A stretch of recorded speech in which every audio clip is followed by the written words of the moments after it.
Okay, before you comment down below, yes, I understand the hypocrisy. I run a channel that, talks about Fire Stick news, how to do updates, how to fix your devices. So it does not go past me that there's a little bit of irony here that I'm telling you to probably not buy one right now. But the reality is the streaming device and smart home market is huge now. And there are a ton of choices out there that just might be a lot better than that Fire Stick you're thinking of buying right now, or the one you already have. If you guys want to support the channel and join the community, you can hit the subscribe button right down below, or take that one step further and give me a follow on Instagram, where I do daily tech unboxing of all the weird stuff I get off Amazon. These shorts I make unboxing random products that companies send me have become pretty popular, so go check them out. Today we're going to talk about my main 5 reasons why you probably shouldn't buy a Fire Stick in 2025, and at the end of the video I'm going to tell you just which device should replace it. So let's talk about reason number 1, and it's actually pretty simple. It involves a rumor that's been around for the last few years, and that is the brand new operating system for your Fire Stick, Vega. Now, there has been a lot of guessing on my channel and other channels throughout the years on what this is going to mean, but I think we now officially know. Vega's actually been out for a while on devices such as the Echo Show. I had one here a little while ago, but this was them starting the development process for what would eventually go on Fire TV devices. Earlier this year, it was pretty much proven that Amazon is going to be running a version of Android TV, not Fire TV, on various either Fire TVs or ones they license out. These are physical smart TVs. We're not talking about external devices. And then we were finally hit with what seems like the nail in the coffin, where it seems like the first Amazon streaming device running Vega is going to release later in 2025. Now, there's still a lot to guess on this. Is it a brand new Fire TV Cube that hasn't come out in a long time? Is it a brand new version of a Fire Stick? We don't know what it's going to look like. Could it be a brand new device nobody's ever heard of, and they're going to continue the Fire TV Stick as is? Probably not. And the reason for this is simple. Amazon even launched a summit where they wanted app developers, and they were trying to convince them to start creating and developing apps for their brand new operating system. And one thing I know about Amazon, yes, they are about their money. So if they're going through this much effort, they are not going to run multiple operating systems at the same time. They want to have a smart home ecosystem, and it seems like everything's pushing that towards Vega. Now, why is Vega bad? Some of you are going to ask. Well, yes, it is Linux-based, a lot like Android, but it is not Android, meaning both official apps and third-party apps that already exist will not be able to be installed on Vega. And a lot like Roku, this means it will give Amazon a lot more control on what can be added on the device, and a lot more room to keep people in their ecosystem and make money off of them. Now, moving on to reason number 2, and this involves price. Amazon for the longest time would pride itself on selling the most affordable and powerful streaming device on the market. Maybe it wasn't the best. Maybe their operating system could be a little clunky at times, but you could pick up a Fire Stick for $20 on Prime Day, or you could get one of the more powerful ones for $30. Now, these prices have relatively stayed the same, with some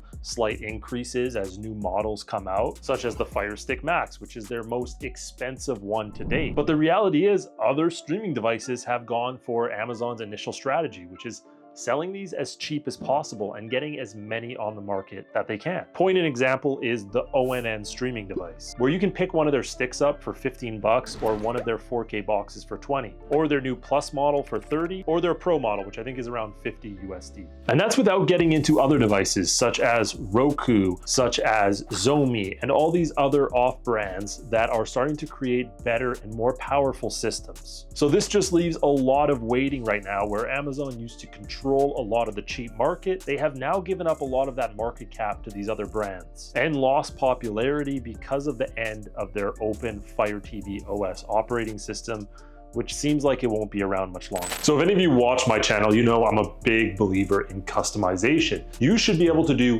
whatever you want to your device that is within the operating system, or even if you want to further customize it, jailbreak it, like some people do with Nintendo Switches.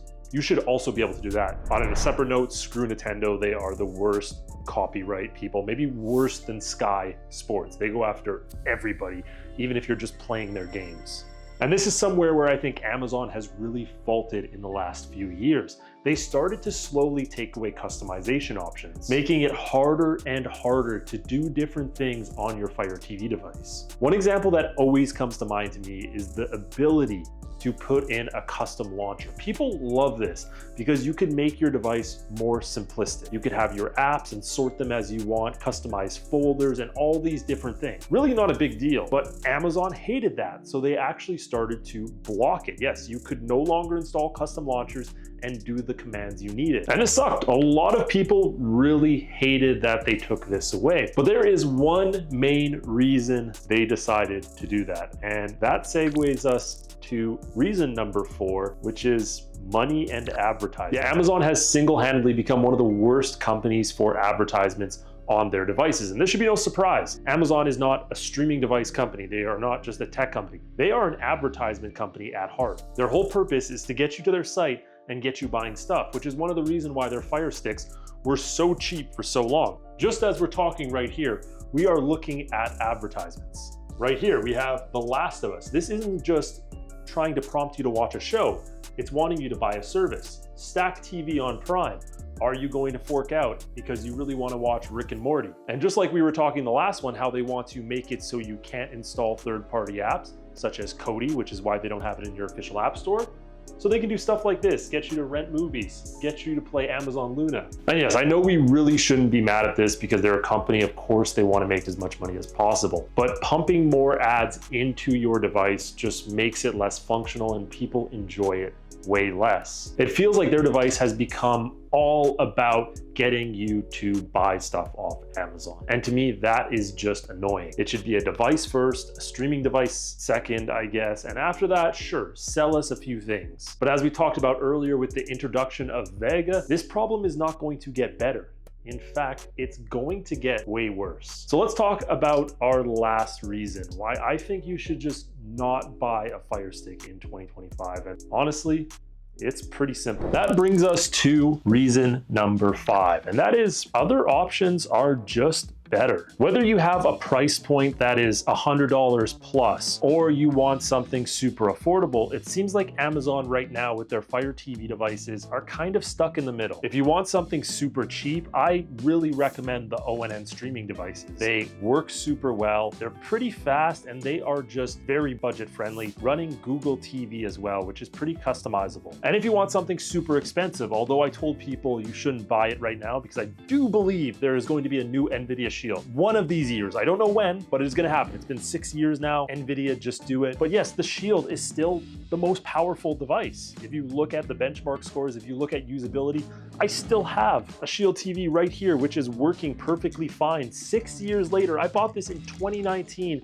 Just after I started this channel. Or maybe you want something simpler. There is the Roku Ultra, the brand new Roku sticks that are coming out soon. They just haven't done enough things to stay competitive in the market right now. Now, I've included all the links to my favorite streaming devices right down below in the description if you guys want to check them out. And if you enjoyed this video and the effort I put into making them, a great way to support the channel is by purchasing a VPN using my link down below. This is going to keep your data protected even from your internet service provider. It runs all your requests through the VPN servers, which blocks your IP address. I have over 80% off down below on IPVanish, and I also have a link for NordVPN if you prefer. That's less than a cup of coffee a month, and I also get a kickback, so I love when you guys support the channel. Thank you so much for watching this video. Like always, hit the subscribe button right down below if you enjoyed it.